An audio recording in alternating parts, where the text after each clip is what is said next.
খাসলত সারা বিশ্বে ফাসাদ সৃষ্টি করা, বলতে পারবেন? আপনাকে আমি দেখাচ্ছি, সূরা কাহাফ খুলে দেখেন। জুলকারনাইন একজন বাদশা, তিনি মাশরিক মাগরেব সব জয় করেছেন, মানে পূর্ব পশ্চিম পুরোটাই তার রাজত্ব।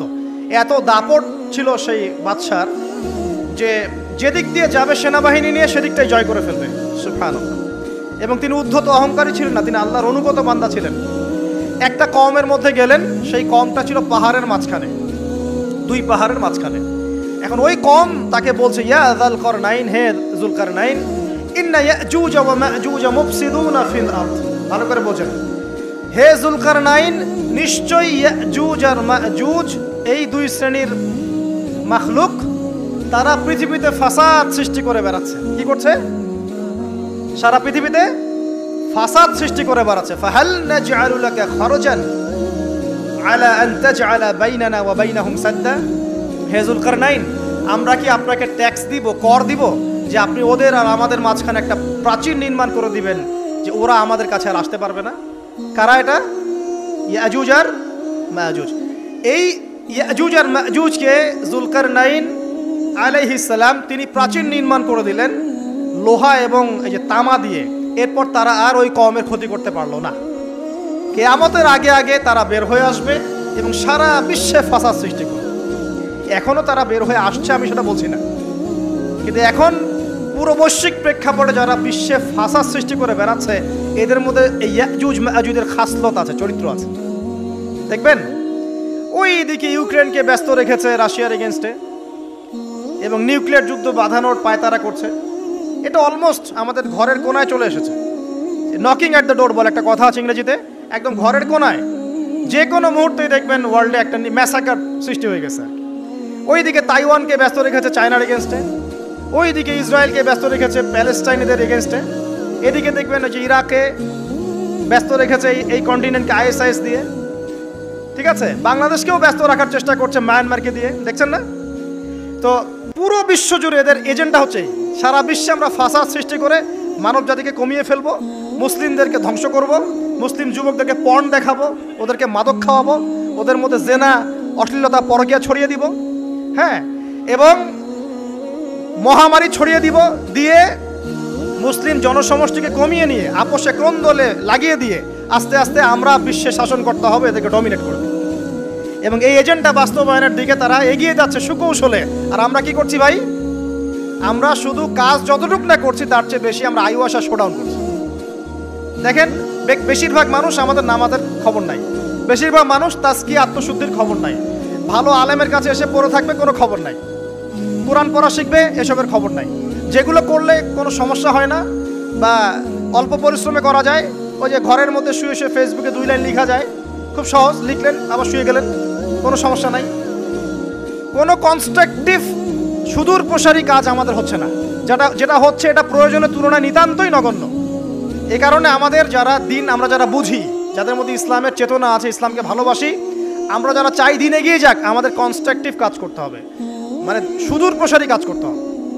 শৈথিল্যতাবাদীও হবেন না, আবার চরমপন্থীও হবেন না, মধ্যমপন্থী হয়ে ইসলামকে, কোরআনকে এবং হাদিসকে হাতে নিয়ে উম্মার ঐক্যের স্বার্থে, দেশ জাতি জনগণের ঐক্যের স্বার্থে এগিয়ে যান। আল্লাহ পাক আপনাদের হাতকে শক্তিশালী করুন, দোয়া করুন। এখানে খুবই স্মার্ট হতে হবে এবং বেসিক কাজগুলো খুব বেশি করে করতে হবে। বেসিক কাজ কি ভাই?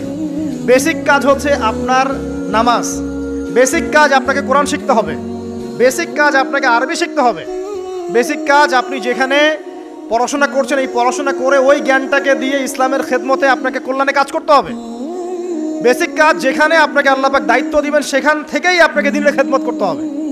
ডক্টর হন, দ্বীনের খেদমত করেন, ইঞ্জিনিয়ার হন, দ্বীনের খেদমত করেন, পলিটিশিয়ান হন, কোনো আপত্তি নাই, আপনি ওখানে গিয়ে দ্বীনের খেদমত করেন। আল্লাহ পাক তৌফিক দান।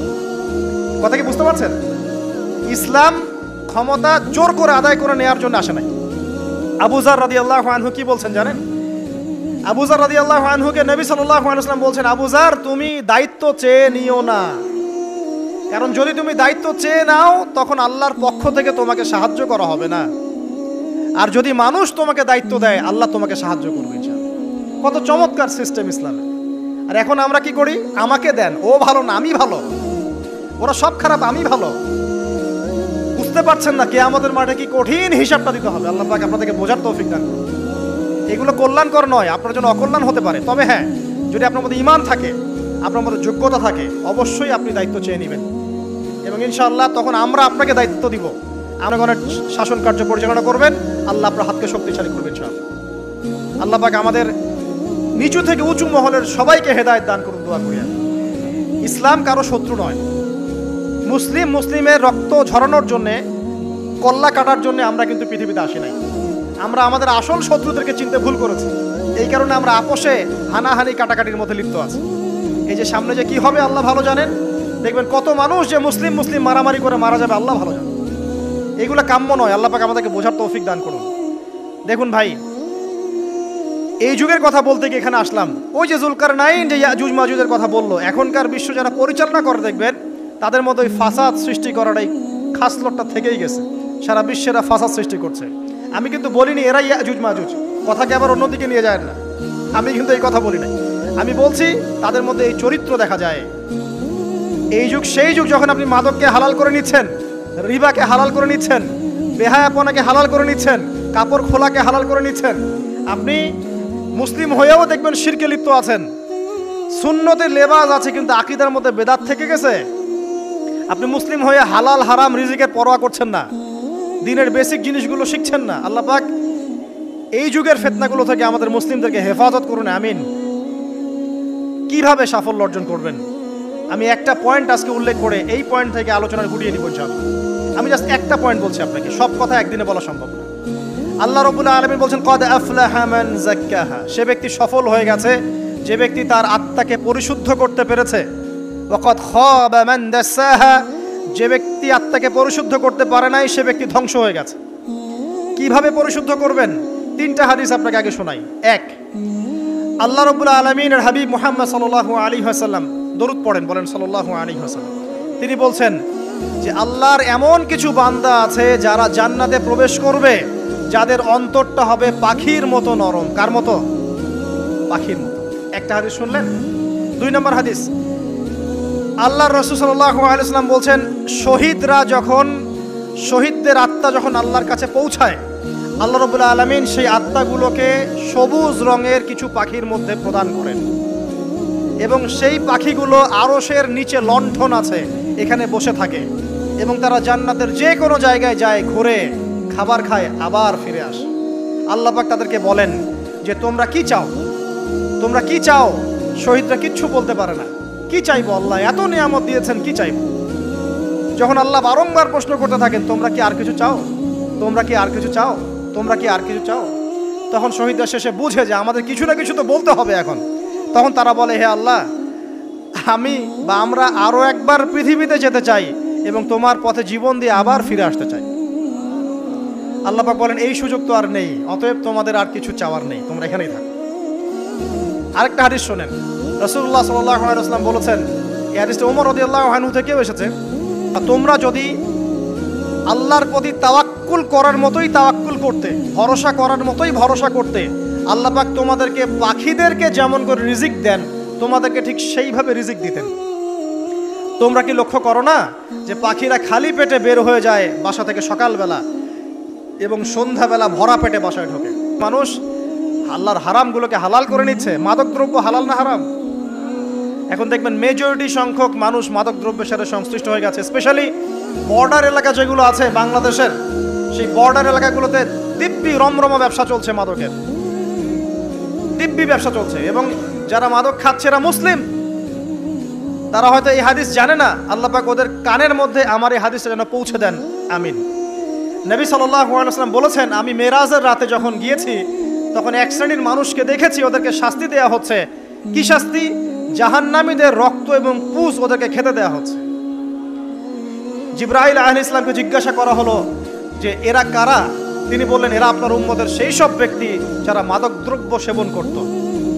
আল্লাহ রাব্বুল আলামিন তার হাবিবের মাধ্যমে জানিয়েছেন, যখন কোনো মুসলিম মাদক সেবন করে বা কোনো ব্যক্তি মাদক সেবন করে তখন 40 দিন তার নামাজ কবুল হয় না। এরপর যদি সে তওবা করে তাহলে আল্লাহ পাক তার তওবা কবুল করবেন ইনশাআল্লাহ। যদি সে আবারও মাদক খায় তওবা করার পর, আবার 40 দিন তার নামাজ কবুল হবে না। যদি সে আবার তওবা করে আল্লাহ পাক আবার তাকে মাফ করে দিবেন। যদি সে আবারও মাদক খায়, আবার 40 দিন তার নামাজ কবুল হবে না। তারপর যদি আবার তওবা করে, আবার আল্লাহ তাকে মাফ করে দিবেন। এরপরেও যদি সে আবার মাদক দ্রব্য সেবন করে, নবী সাল্লাল্লাহু আলাইহি ওয়াসাল্লাম বলছেন তাকে আল্লাহ রাব্বুল আলামিন পরকালে মৃত্যুর পরে তিনাতুল খাবাল পান করাবেন। তিনাতুল খাবাল। জিজ্ঞাসা করা হল, ইয়া রাসূলুল্লাহ, তিনাতুল খাবাল কি জিনিস? নবী সাল্লাল্লাহু আলাইহি ওয়াসাল্লাম উত্তর দিচ্ছেন, এটা হচ্ছে জাহান্নামীদের রক্ত, মাংস, এগুলো পুড়ে পচে যে রসটা বের হবে, এটা হচ্ছে তিনাতুল খাবাল।